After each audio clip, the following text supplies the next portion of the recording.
What a financial planner needs to know is, first of all, that you can't know everything yourself. It's not possible to know everything yourself. And so you want to focus on financial concepts and strategies.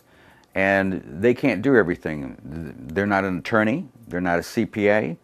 They may have an insurance license. They may have a securities license, in which case, if they have a securities license, their broker-dealer is really going to limit the other things that they can do. For example, they can't give real estate investment advice if they have a securities license.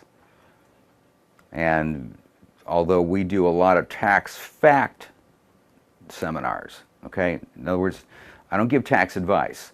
We tell people tax facts, like the Taxpayer Relief Act of 1997 says, once I live in a house, myself, personal residence, for 2 years, I can sell that house and I don't have to pay any tax on any profit up to $500,000 if I'm a married individual. That's not tax advice, that's a tax fact. I can tell that to people all day long without having to have any kind of license.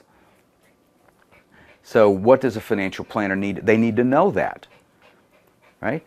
Do they need to know the difference between an adjustable rate loan and a fixed rate loan? I think it would be a good idea if you're a financial planner, even though you may not be in the mortgage industry, to understand that. Do they need to understand that property values, just like the stock market, go up and down in given market areas? They need to have these kinds of basic concepts. And I think that probably the biggest thing they need to know is they need to know where to go to find good advice.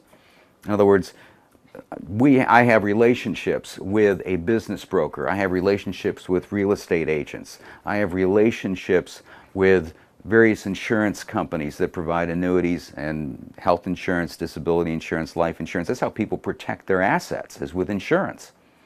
It's just what you do.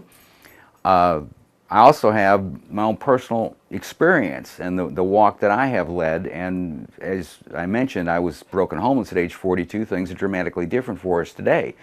Are we happier? Oh, I suppose, because we don't have the worries and concerns that we once had. Where's my next dollar going to come from?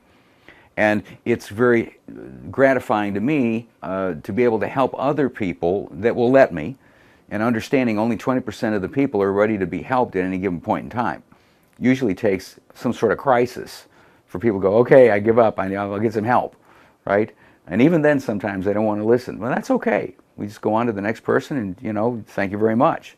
And so that's the approach that we take to people, because people like to buy, but they hate to be sold. That's the biggest single thing I can tell you.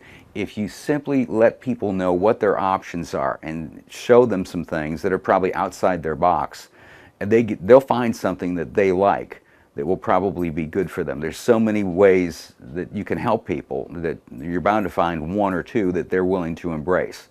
And if you can get paid for your time for doing that, that's a wonderful thing.